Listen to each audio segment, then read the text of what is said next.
Hey everyone, Jonathan Bailor back. We have a gentleman with us tonight who has not only had a profound impact on my life personally, but has pretty much set the standard. If you want to change other people's lives for the positive, this is a man who has been involved in the creation of a 500 million books, has written 40 New York Times bestsellers, actually set the Guinness Book of World Record for having 7 books on the New York Times bestsellers list simultaneously. A lot of people don't know this, but he also graduated from Harvard and he has a master's degree in psychological education. We have none other than the founder of the Chicken Soup for the Soul books, the author of the most recent The Success Principles book, and the man, Jack Canfield. Jack, welcome to the show. My pleasure, Jonathan. Thanks for having me.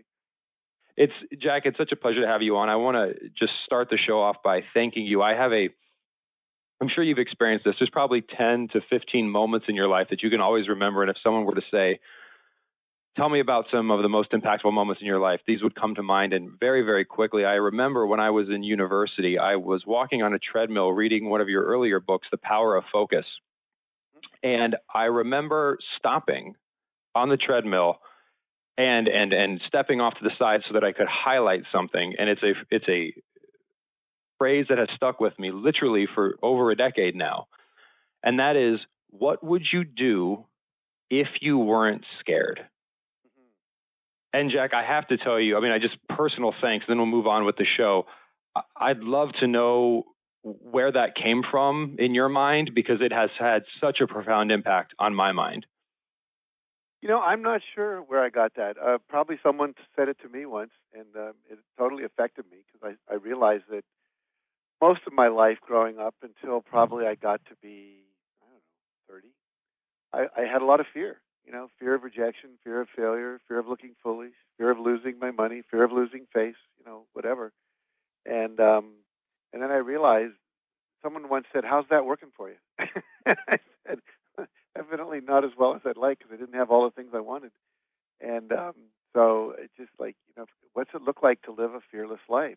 Fear does come up. I can't say I never experienced fear, but I now know how to handle it, whether it's just feel the fear and do it anyway, which is one of the wonderful principles of success, or whether we use things like the Sedona method or Byron Katie's work or EFT.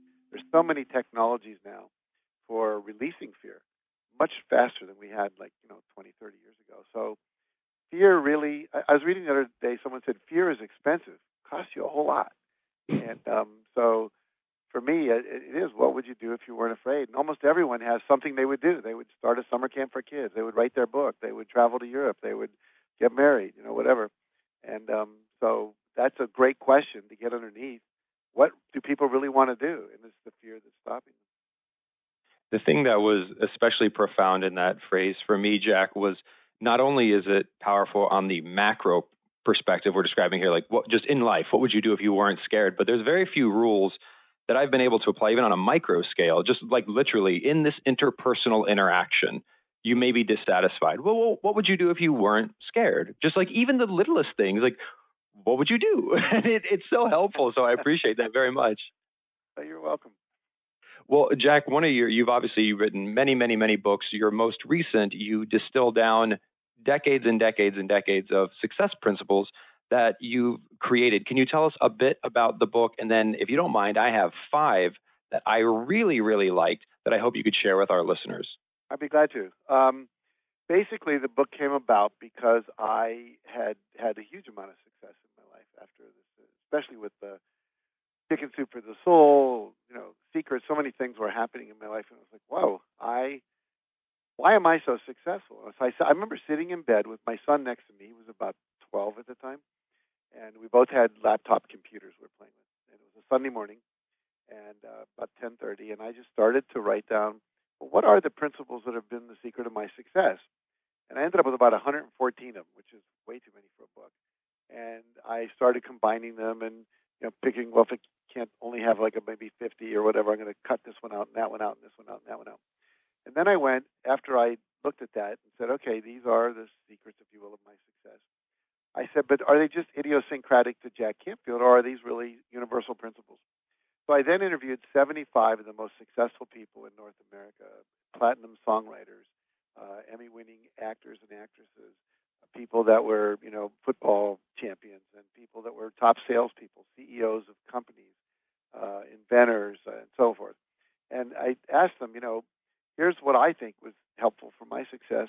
Look at the list. Tell me what you think. And almost everyone said, yeah, that one, that one, that one, that one, that one, and that one. And so I interviewed them for examples of stories of how they'd applied that principle in their life. And that's what I think makes the book so rich, is it's not just my stories, but it's also other people's stories that illustrate these 64 universal principles of success. So I really wanted to write a book that said if you could only read one book your whole life, but if you did what was in it, it would guarantee you success, could I write that book? And I will brag and say I kind of think I have, and I'll tell you a quick story. I was over in Manila in the Philippines running a workshop about, I'm going to say 5 years ago. And I was being interviewed the night before in a bookstore where I did a book signing for the book. And the guy at the end of the signing, the interview, I said, Jonathan, that is the most interesting interview I've ever had. You're amazing. I said, how long have you been doing this? He said, you're my first interview. I said, well, you, my friend, are a natural. And he told me the story about how he was totally broke, had lost his restaurant that he owned. His girlfriend left him because of that. He didn't have a car. A friend had dropped him off. He was going to pick him up later. He was couch surfing, meaning, he didn't have his own apartment. And I said, how much money do you have? He said, $1.38. So I gave him a $20 bill. I had to buy a copy of my own book from the bookstore since I was in the Philippines. I didn't have any with me. I gave it to him. And I said, I want you to attend my one-day workshop tomorrow. And he did. And I said, the deal is it's not for free. You have to write something about it if you like it. If you don't like it, no problem. So I come back 3 years later, 2.5, 3 years later, and in walks Jonathan in a beautiful suit. He's got 5 people in polo shirts with logos on them walking behind him. They were his entourage. He had become the number one motivational speaker in the Philippines. He was making over $1 million a year, had 2 homes, 2 cars, and a boat. And I said, Jonathan, how do you explain this amazing, quick transformation? He said, I read your book, and I realized, he said, if my life wasn't working and yours was, I was going to give you 1 year. I was going to do everything you wrote, every single thing in the book. And if I didn't become successful, then I wasted a year. But he said, I did every single thing in the book. And he said, now I'm a multimillionaire and I'm the number one top selling speaker in Australia. Thank you very much. I said, I guess these principles work. Certainly,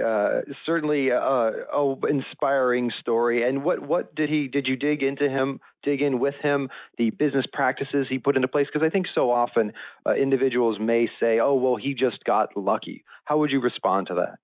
Well, no, I don't believe in luck. I mean, I think there's, fortuitous events that probably occur. But I'm a big believer that everything is happening to us. We have created it from the past about how we thought, the law of attraction kind of thing, the actions we've taken, the images we've done, the affirmations, the beliefs we have, the forgiveness we've done, et cetera, et cetera, et cetera.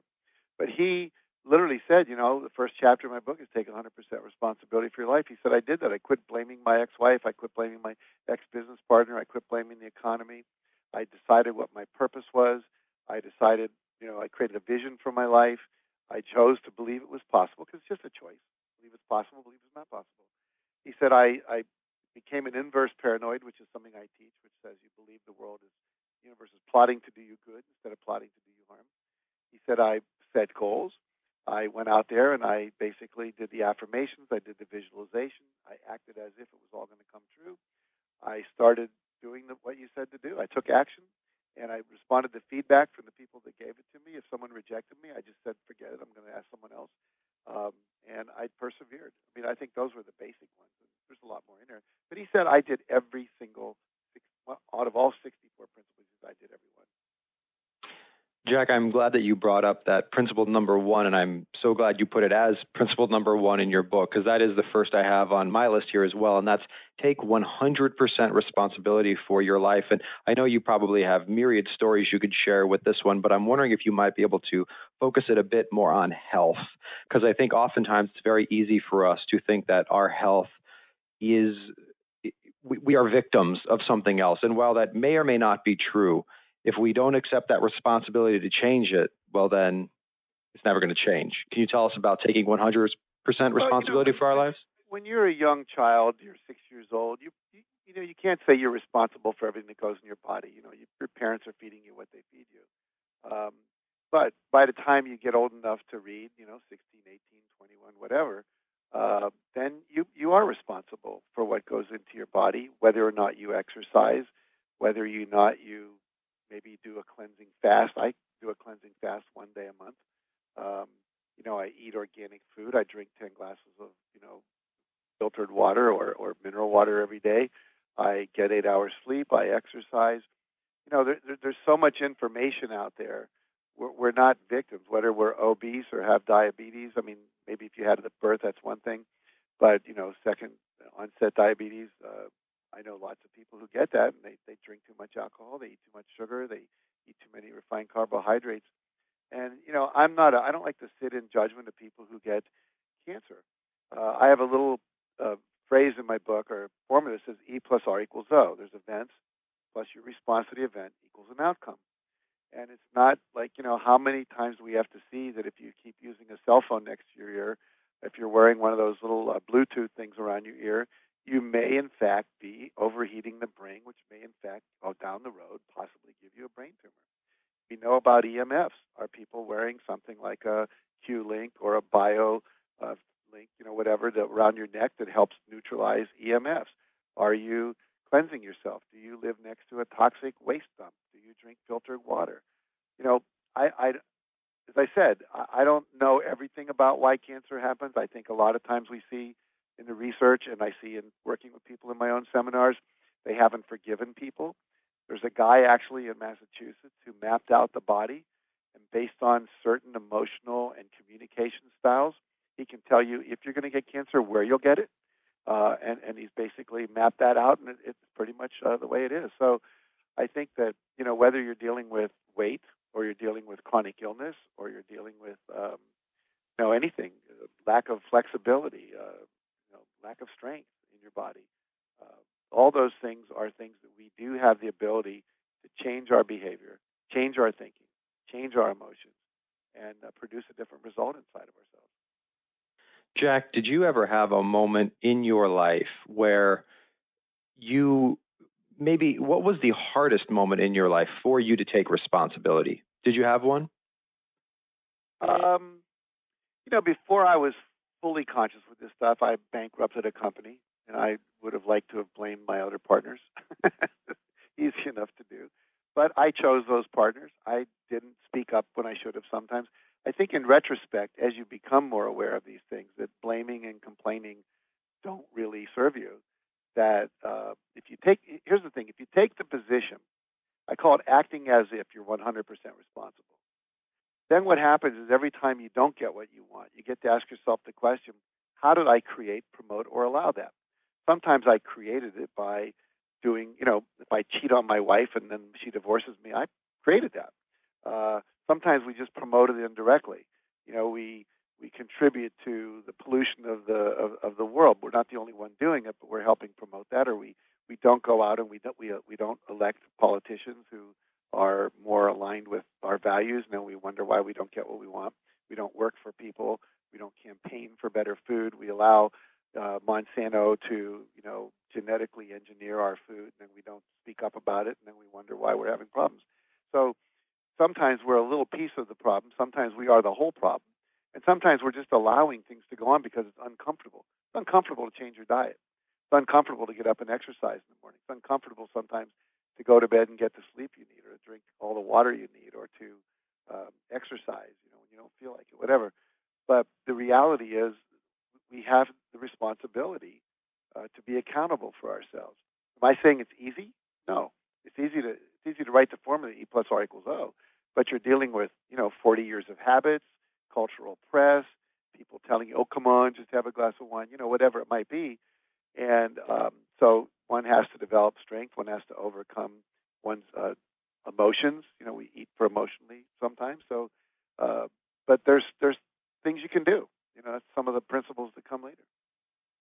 Jack, how do you explain to individuals, because obviously you've spoken to millions and millions of people around the world, that you mentioned, it might be uncomfortable to do this. It might be uncomfortable to eat higher quality food. It might be uncomfortable to drink more water. It's also very uncomfortable to be diabetic. And it's also very uncomfortable to have cancer. And it's also very uncomfortable to be significantly overweight. So how do we, in our own minds, help to realize that we're going to be uncomfortable no matter life is not always comfortable. So is it just picking your pain, for lack of better terms? Well, Jim Rohn, who was a wonderful motivational philosopher, once wrote the words. He said, "The pain of discipline is less than the pain of regret." And I had a ruptured disc in my back, and I think it came from not drinking enough water, playing football and rugby, and running, in marathons and things for years. And I can't blame anyone for that. I have to take responsibility for it. It was a very uncomfortable period of my life while that got healed. So I know what pain feels like. My brother died recently of diabetes. He's 62 years old, my youngest brother. And so the pain of his death for him, he's no longer here, and the pain in the family, the pain with his daughter, his wife, who's still distraught. This only happened a couple of months ago. And so, yes, there's, Shakespeare wrote a line once. I don't have it memorized, but it was something like, you can go walking willfully through life, or you can be dragged through life. It's your choice. But you're going to have to pay the consequences if you don't pay the bill up front, in terms of exercise and eating healthy and doing all that. So there's no question that when you shift, we know, for example, that when you go off coffee or sugar or wheat or anything, it takes about 30 days for your body to adjust to that. And sometimes those are really uncomfortable days. I remember my first wife quitting smoking, and what a hero she was. It was a very complicated and difficult thing. And she began to notice that when she smoked, she also drank coffee. And so she had to give up the coffee at the same time so she could disconnect these two as kind of anchoring each other into her behavior. But it's definitely uncomfortable to get up at 6:30 and go exercise when you'd rather sleep until 7. But think about how much better you feel all day long. You've had this experience. You work out and you take your shower, and your body's kind of zinging with energy, and you feel that great thing. But you have to go through that awkward stage, that discomfortable stage, to get to the other side. I always say to people that everything you want you don't have is just outside your comfort zone. So the money you want, the relationships you want, the body you want, the health you want, the thinness you want, the attractiveness you'd like to have, but because you weigh your ideal weight, the relationships. I can remember I went through a period of my life where I put on about 35 pounds I shouldn't have. And when I'd make love to my wife, she'd complain about how heavy I was. And when I lost that weight, she said, "Oh, much better," So I think there were times when she probably said, "I don't want to make love because it's too uncomfortable." And she had a bad hip, so it wasn't about her being on top. So the reality is that there's a lot of benefits that come from going through that discomfort, getting out of the comfort zone. And if people could remember that, just draw a circle and write comfort zone, and then write all the things you don't have outside of it: relationship, money, health, freedom, whatever. And it's because you're not willing to do what you have to do. And I think such a big part, at least for me personally, Jack, of getting the courage to do what you need to do is not only accepting that responsibility, but that transcendence of fear. And that once you believe, yes, and it can be a kick in the face, right? If you have to accept total responsibility, that's kind of can be, frustrating, but at the same time, you now take responsibility. Yeah. The burden is on you. And if you can do what you would do if you weren't scared, well, man, that's a much more positive place to be in, it seems. It is, and I think the thing too, Jonathan, is that there's a lot of ways to ease the pain, if you will. Number one, if you visualize yourself being on the other side of it, being your ideal weight, eating better, having more money, fitting into your clothes, looking in the mirror and feeling excited, looking at your scale and reading 124 if you're a woman, or 175 or 80 if you're a guy, whatever. And then if you also get what we call a partner, it's much easier to exercise with somebody than it is alone. If I know I'm going to meet you at the gym at 7 o'clock in the morning or 5:30 after work, whatever, two things happen. One is I know I'm not going to be there alone. I've got someone to talk to. If we're both a little overweight, I know I'm not going to be the only one in the gym looking like that. Secondly, you expect me to be there, so now I've got this accountability built in. It just makes the whole ride a little easier. If I would go on a diet at the same time my wife does, or do a lifestyle change, which is even better than a diet, and have my wife do it with me, so we're both cooking quinoa or going on the paleo diet or fasting for 2 days or whatever, it's easier. And that's why, people do it in groups. It's why people go to Weight Watchers. It's why people go to boot camps. It's why people, go to spas, because you're not the only one. And so there's a lot of technology we know just in terms of human psychology that can make it a lot easier. Well, this relates heavily to the 20th principle in your book, which is commit to constant and never-ending improvement. And I want to talk about that a little bit. And I also want to talk about a paradox, which I experienced in my own life, and I would love your insight on, Jack, which is I totally believe commit to constant and never-ending improvement. But can you take that too far and live a life of dissatisfaction because you never perceive anything as good enough? Well, the idea of improving doesn't mean it's not good enough. We don't expect third graders to be performing like eighth graders, but I expect them to continue to grow. So maybe constant and never-ending growth might be better than improvement, because improvement may have the subtext that you need to be improved. And so you're focusing on what you don't have instead of appreciating what you do have. I'm a big believer in constantly acknowledging all your process and feeling good about where you are, and including when you fall off the wagon. When you eat that chocolate cake at somebody's birthday party, or you have too many glasses of wine and then you eat dessert because you weren't sober anymore to think about it. It's forgive yourself and appreciate the fact that you didn't eat the whole cake, whatever, and then make a new choice. I want to continue moving. I mean, I've probably struggled with weight for the last, ever since I ruptured my disc. I couldn't exercise the same way I used to, but I didn't stop eating the way I used to. And now in the last year or so, I've been able to start exercising the same way on elliptical and with a bicycle, stationary bike and so forth.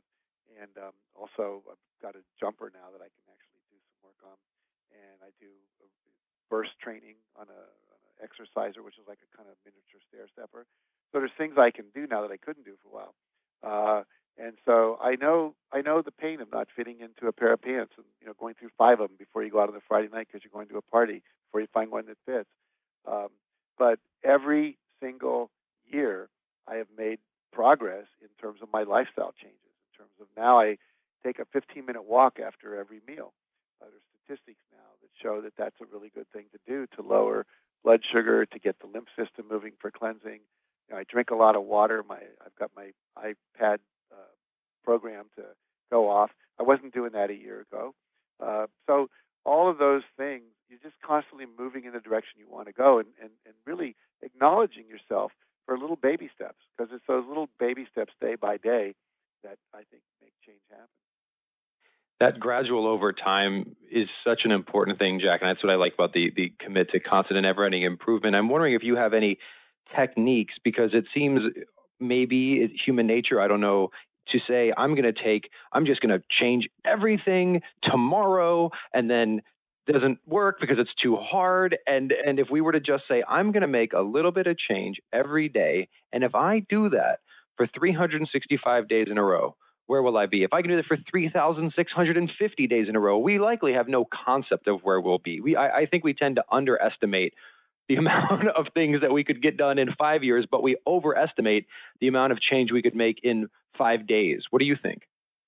Here's the big deal. I think trying to go cold turkey on almost anything, unless maybe it's heroin, is a real big mistake. And if people fail, then they feel really bad about it. And they say, this doesn't work, screw it, and they go back to their old behavior. But saying something like, I'll take a 15-minute walk after dinner every day, or 5 days a week, so you can't fail if you miss one. I don't like it when people say every day, because you miss one day, now you're a failure.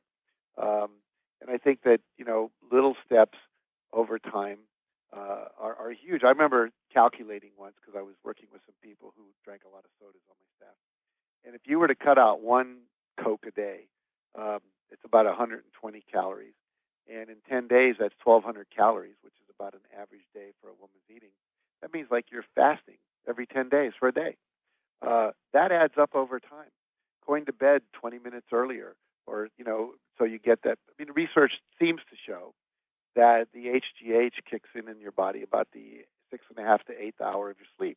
So if you're getting 6 hours, which a lot of us do, you're missing out on the human growth hormone, which would take the protein in your body, help turn it into muscle, which we all know burns more calories and so forth. doesn't happen. And so there's lots of little things you can do.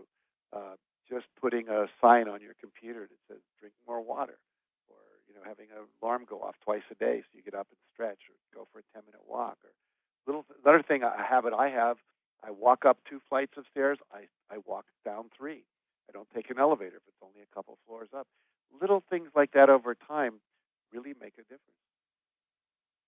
Jack, I also think it's beneficial when we take these little steps too. Is it has to do with another one of your tips, and that's keeping your agreement. And this is principle number 54, where every time we make one of these, let's call them healthy choices, it's deepening a rivet in our brain. Like, it's actually changing our neurochemistry and deepening the I'm a healthy person grooves into our brain. And do you think that the more we see ourselves as a healthy person, the more these choices become easier and easier? Because if we don't do them, we experience cognitive dissonance, and no one likes that. Well, the 3 things that the reason we say, it creates neurochemistry. What it does, as I understand it, is when you think the thought, see the image, feel the feeling, or take the action, all 3 of those things, assuming we're talking about the same action or the same thought of, like, I'm going to exercise or whatever, what happens is that it actually thickens the neurons. And think of the neuron like little grooves on the side of a bowling alley. And when the ball goes over there, which it does, and we don't like it, it never jumps out. It stays in it. And the deeper the groove goes, the harder it is to get it out. Like, we've seen cars get into a little rut on the side of the road, and we drive it out. But if you get into a 6-foot ditch on the side of the road, you ain't getting out. And so we want to basically deepen that groove, and we do it by using affirmations, like I'm joyfully. See, here's a point, too. We talk about results goals and process goals. So most people go, I'm joyfully celebrating my 125-pound body, or I'm feeling alive at 125. And they visualize a 125-pound body in the mirror. They visualize 125 pounds on their scale when they look down. All of that is very good. These are results goals. Equally important, and I'm beginning to think maybe more important, are what we call process goals. Visualizing yourself actually exercising. Visualizing and affirming, I am, eating only, protein and vegetables and nuts and fruit, as opposed to refined sugars or whatever. So we're affirming it with our affirmations that we repeat every day. We're visualizing ourselves eating that healthy meal. And every time you choose to eat that healthy meal, you're actually doing the same thing. So all 3 of those activities, because the brain can't tell the difference between a real event and a vividly imagined event. This has been proven over and over with all kinds of technology of measurement in the brain. So the action, the visualization, the affirmation are all 3 ways to deepen that. And as you said, change the neurochemistry, change the neural pathways in the brain. Jack, when you mentioned process versus results goals, I literally got a little bit of chills, because that is something which, during my time here with food and with exercise, I'm seeing that is just more and more important, because with many areas of life, results, in my estimation, are not always linear. In fact, very infrequently are they linear. So if you focus on results, you might have a good week. And then if the next week you have a bad week, maybe it isn't a bad week. Maybe stuff was just happening below the surface, where the third week will be exponentially better. Or what are your thoughts on the importance of focusing on that process, because results aren't linear? And if you are expecting linear results, you're just going to be disappointed and stop. Yeah, I mean, we've all seen ourselves plateau when we're losing weight and get frustrated by that.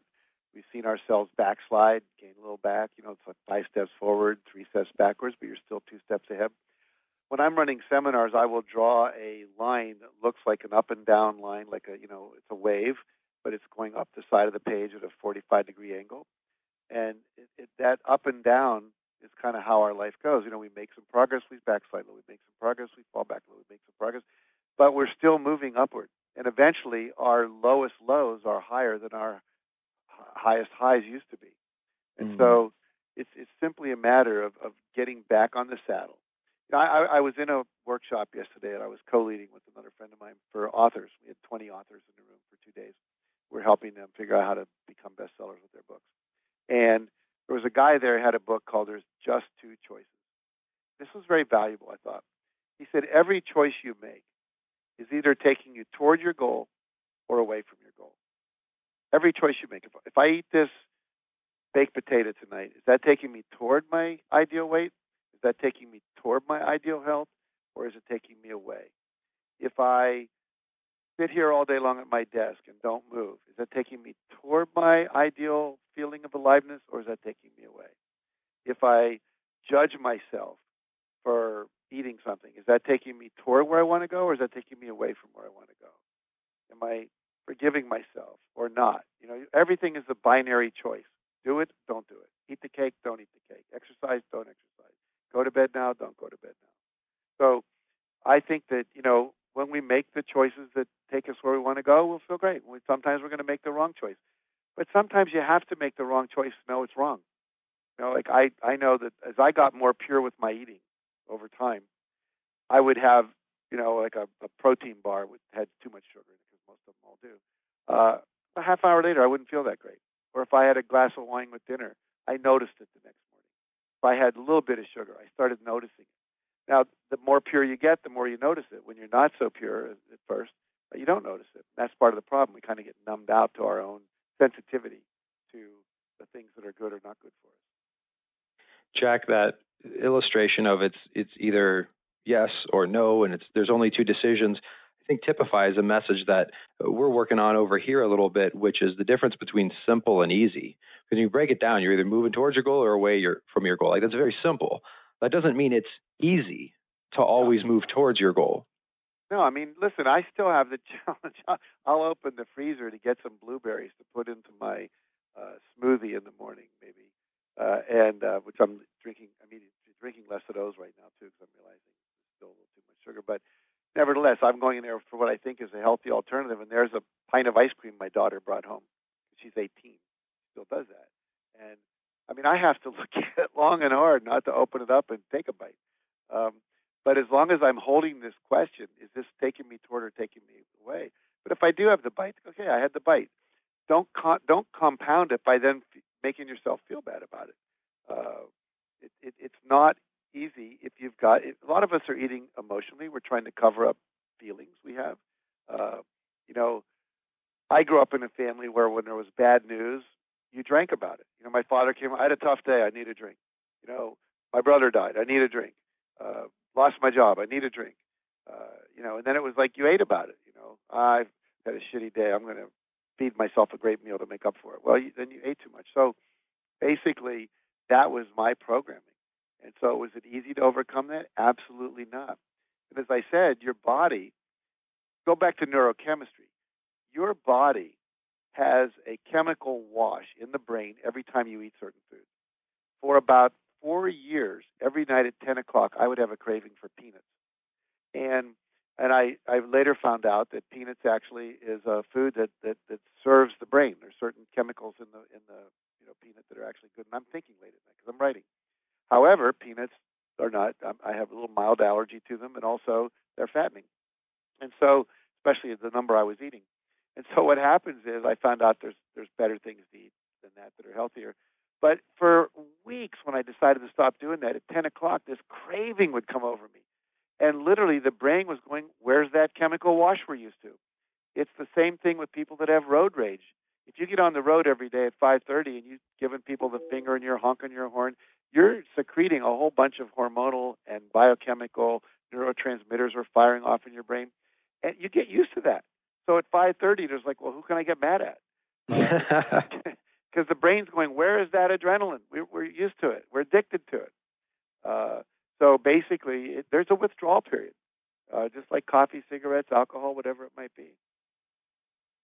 Jack, what do you say? I think it seems like there's individuals in life who have a natural penchant towards self-improvement, and this idea of constantly improving is just innately appealing to them. But then there are individuals who don't. And I mean, you must deal with this all over the place. I mean, you are like the man when it comes to these kinds of self-improvement messages. But then again, there's this counterculture, which is, it's cool to not care, and these self-destructive behaviors. How do you react to? Do you engage? Do you just say, what? I mean, how do you react to that? Well, if someone comes to my workshop, I address it. If I'm doing a seminar in-house for a corporation, I address it. I don't go around the world beating people up in social situations that didn't ask for me to be their consultant. I gave that up a long time ago. When the student's ready, the teacher appears kind of thing. So I'm always available, but I'm not going to be pushing things down people's throats. What I think is true, there was a wonderful book written. Gosh, I wish I could remember the name of it right now. But there was a woman. I think her name was Carol Dweck. She wrote a book. Oh yes, Mindset. Mindset. Yeah, she was on our show. She's wonderful. Yeah, and basically she's answered that question. That there are people who believe that working on yourself doesn't actually accomplish anything. That's a belief. That's an assumption. That's a context they live their life from. Other people like me and you and most people listening to the show believe if we work on ourselves, we actually get value. We can improve. We can raise our IQ even. So a lot of people are in that mindset that there's no point in trying. It doesn't work. The other thing you have to be careful of is some of us we love this world of human potential. But there might be a guy down the street who's just working on his car every night, and he's a little overweight and whatever. But he's reading magazines on how to soup up his car. He wants to get better at that. He wants to be able to drag faster than anybody else. Most people are always looking to improve, but maybe just not in the arenas we think they should be. Absolutely, absolutely. And Jack, what do we do when, because I hear this a lot, especially with the lifestyle changes involved with exercising and eating. What do we do when we are trying to take responsibility for our lives? We're trying to overcome fear. We're trying to constantly, never-ending improve. But those who matter most to us don't support that effort. Right. What do we do? Say thank you for your contribution, and you ignore them. Because see, what happens is, we're so addicted to other people's approval. We're so addicted to having people, having no friction in our life. You talked about, sometimes life is hard. Sometimes, change is difficult. Sometimes family relationships and friends and work, there's conflict. There's teasing. There's judgment. And that's just part of life. And so we have to give up our need to have everyone approve of us, love us. My daughter wanted to have a party tonight. She's 18. And she wanted to have alcohol there because her boyfriend's 21. And I said, no, they can come over. You can have fun. But there's no drinking in the house because there's too many people under the age of 18. It's not good for your brain development. And secondly, more importantly, I'd be liable if anything happens to them legally if they drink here and then get in an automobile accident on the way home. I'm not willing to expose myself to that. And so, she didn't want to hear that. And, she kind of walked out like, duh, you don't love me. I do love her. She doesn't get it yet on that particular issue. Someday she will, perhaps. But I don't need her to love me every minute to feel like I'm okay. And a lot of people, there's an interesting disease among single parents. It's called emotional incest. It's when you're getting your emotional needs met from your children instead of from another adult. You'll see that happen a lot because women or men don't want to go out and risk again. So they start, asking their children to be there for them in a way that they shouldn't be there. I'm not talking sexually, I'm talking emotionally. I don't want to upset my son by saying no because then he might not like me. And so the same thing is true with anything. It's called, I remember when I wanted to start my foundation, my wife said, you can't start a foundation, you don't have any money. Foundations are started by rich people. I said, well, we'll go out and we'll raise the money. You don't have time. I said, well, thank you for your contribution. I know you really care. You're trying to help me.